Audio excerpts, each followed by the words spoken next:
오늘도 우리의 삶을 주장하시는 아버지 하나님, 우리가 사는 것도 그리고 우리의 삶이 맞춰지는 것도 하나님의 선한 뜻 가운데 있음을 고백하며 오늘도 이 아침 생명을 주신 하나님을 찬양하며 우리에게 생명을 허락하신 이유와 목적을 말씀 속에서 또한 우리가 발견하며 우리에게 주어진 이 하루를 당신께 응답하며 살아가기를 원합니다. 주여, 오늘도 우리에게 말씀 안에서 우리를 가르치시고 먹이시고 입히시고 새롭게 빚어가 주시옵소서. 주 예수 그리스도 이름으로 기도드립니다. 아멘. 오늘 우리에게 주시는 기록된 하나님 말씀은 열왕기하 2장 1절에서 14절 말씀입니다. 열왕기하 1장에서 우리는 북이스라엘 왕 아하시아의 모습을 보았습니다. 하나님과의 언약적 관계 안에 살아가지 못하는 왕의 흔적을 보았죠.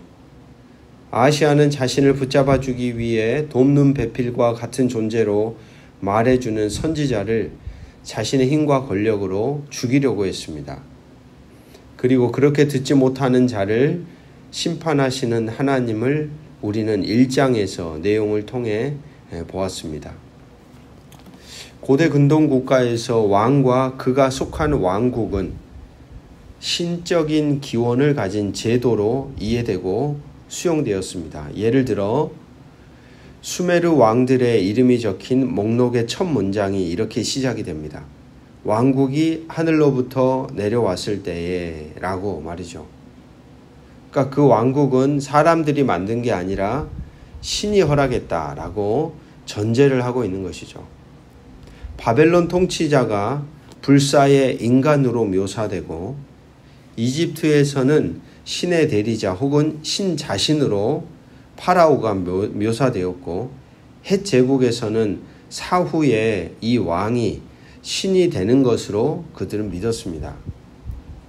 왕이 곧 신이다 라고 하는 말이 통용되던 시대였죠.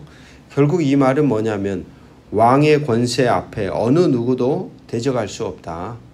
왕에게는 절대 권력이 있다라는 암묵적인 암시가 깔려 있는 겁니다.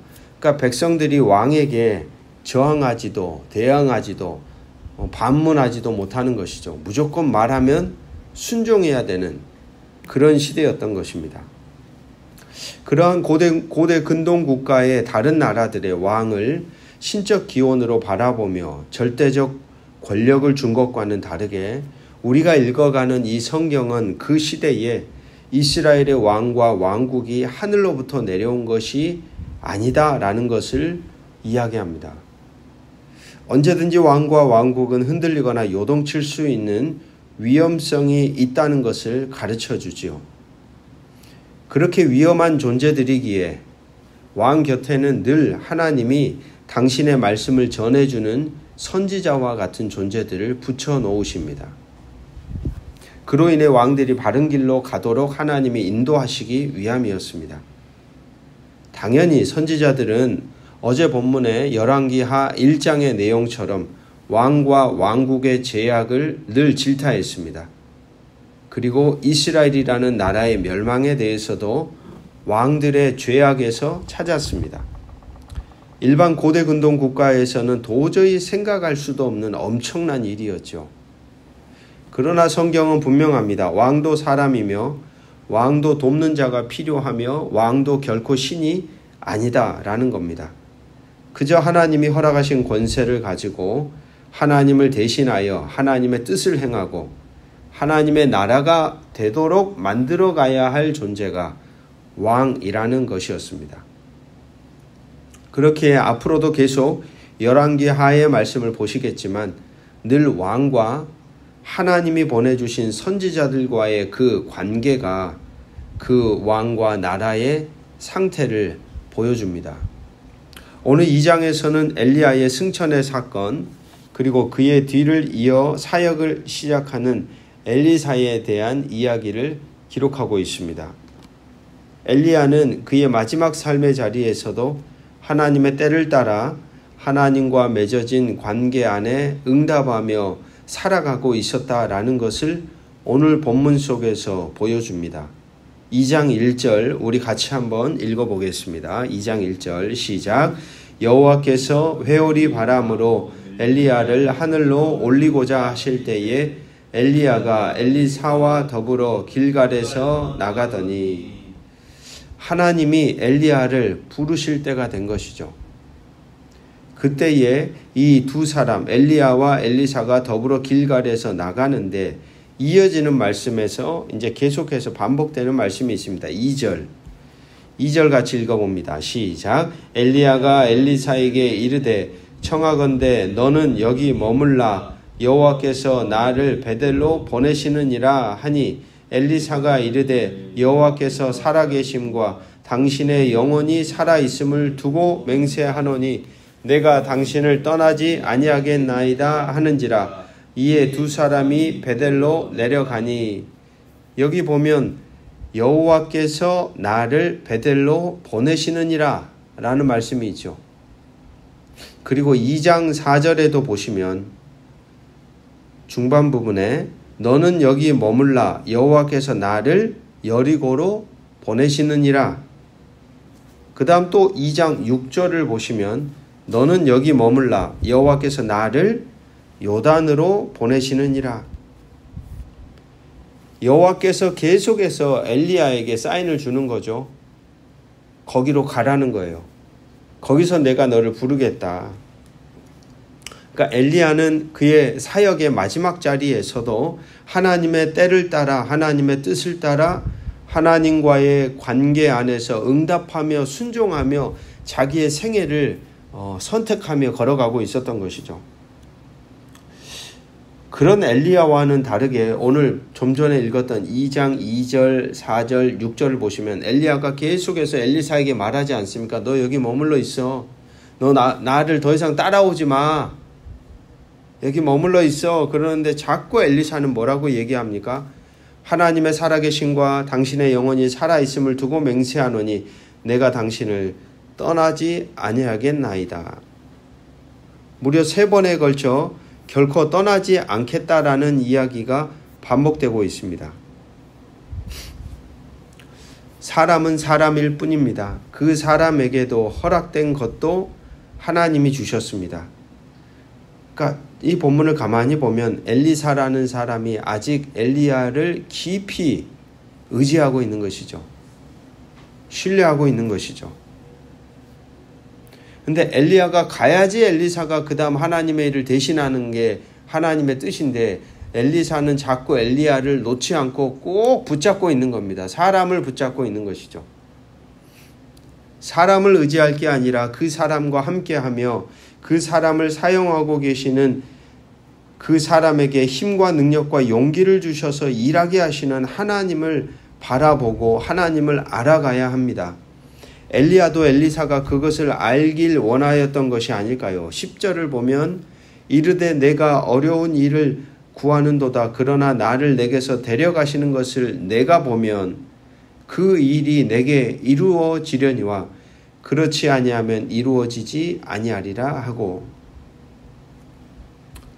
자신이 하나님의 때에 맞게 사라질 때 엘리사가 또한 하나님의 도구가 되어 하나님의 일들을 감당하게 될 것이다 라는 것을 엘리야는 설명합니다. 늘 주변을 보면 그런 사람들을 보죠.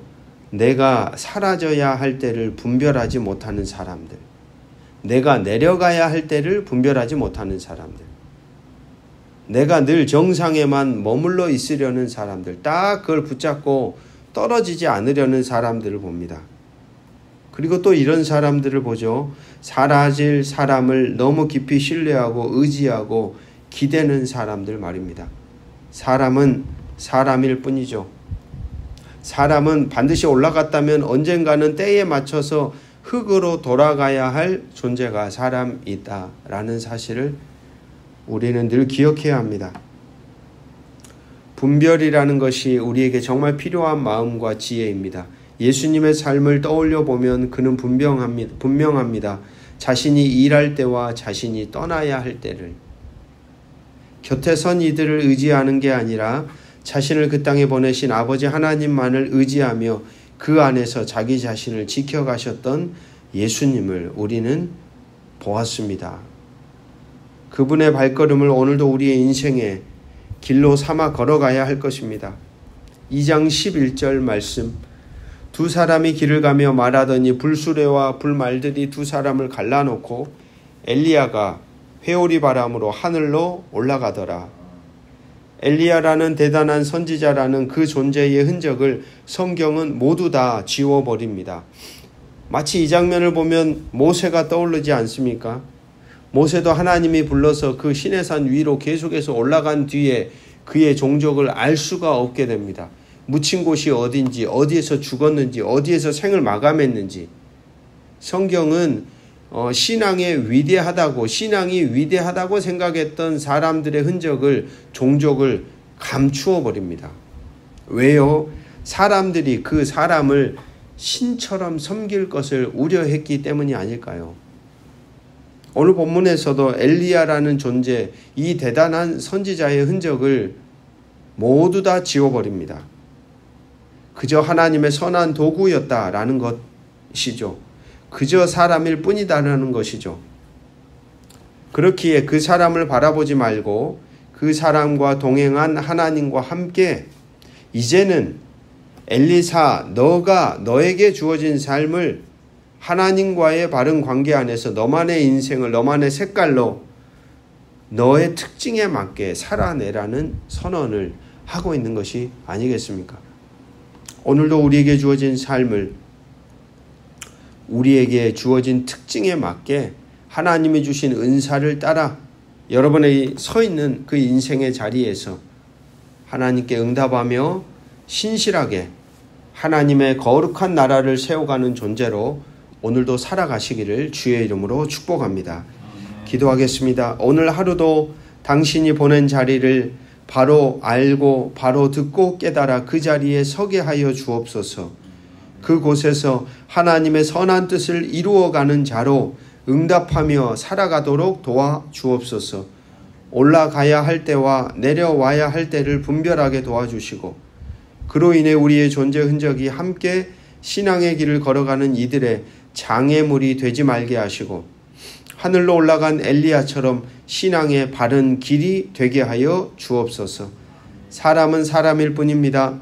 당신과 함께 곁에 붙여주신 사람들을 더욱더 사랑하고 섬기고 연결되어 우리의 열매를 맺어주신 관계 안에 맺어가도록 오늘도 우리의 삶을 붙들어 주시기를 주 예수 그리스도의 이름으로 간절히 기도합니다. 아멘.